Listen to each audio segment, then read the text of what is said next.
The Atari Joystick Game Token is back with another board game video game, and that game is Othello, this time for the NES, which, according to the label art, takes place in space and is played by beams of light. Let's go ahead and take Othello, pop it in my NES, and see how it holds up today. Let's go to the game.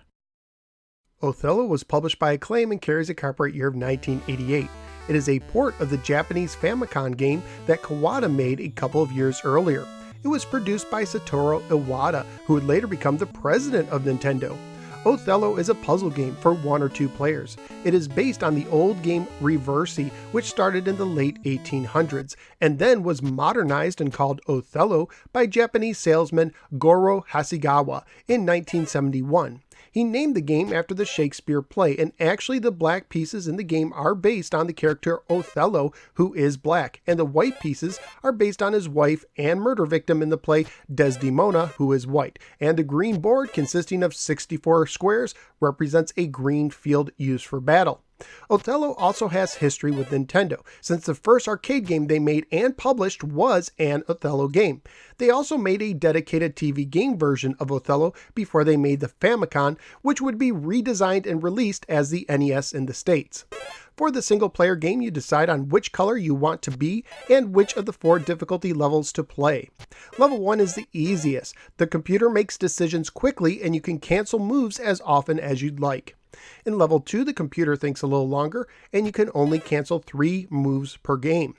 In level 3, the computer thinks longer and plans ahead more, and you are still limited to 3 canceled moves per game. Level 4 is the toughest and there are no cancels allowed. You can select to either have a time limit of 20, 30, or 40 minutes per person, or no limits at all, except the hardest setting, which is limited to the 20 or 30 minute variations. For the time games, each player has a clock that activates during their turn. If a player uses up all of their time before the game is over, they automatically lose the game. The game starts with 4 pieces, 2 white and 2 black, placed in the middle of the board in a square pattern of contrasting diagonals. When you start the game using the D-pad and the A button, players take turns placing a disc so that 1 or more pieces of the opponent's discs are surrounded by 2 of the player's pieces, either in a straight line or a diagonal line. Any pieces surrounded during the move are flipped over to change their color, and it is possible to capture several pieces in more than one line in this manner. If a player can't make a move that surrounds at least one of their opponent's pieces, they forfeit their turn. Once the board is filled with pieces, or if neither player can make a move, the game ends, with the victor being the person with the most pieces on the board. If a game allows you to cancel a move, you could do so by pressing the B button on your next turn. This will erase your opponent's previous turn and your move before that as well. When playing against the computer, this happens automatically. When playing against another person, they have to agree to the cancellation with their controller for it to take effect.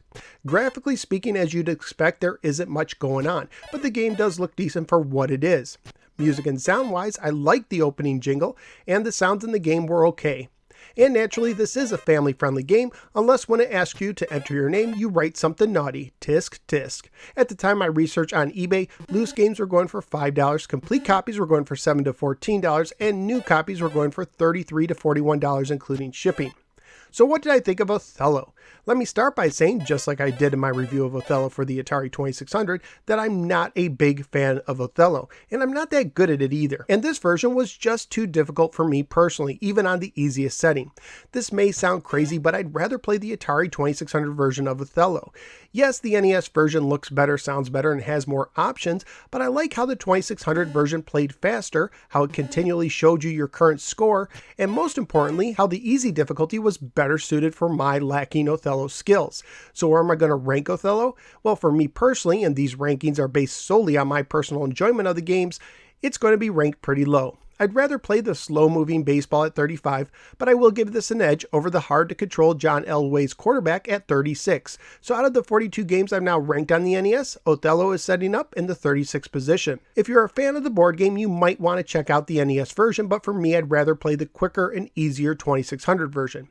So what do you think of Othello? Whether you agree or disagree with me, feel free to let me know in the comments below. Also, feel free to click the like and subscribe buttons, and if you'd like to support the show, you could do so at Patreon. Just go to patreon.com/NoSirGamer for more information.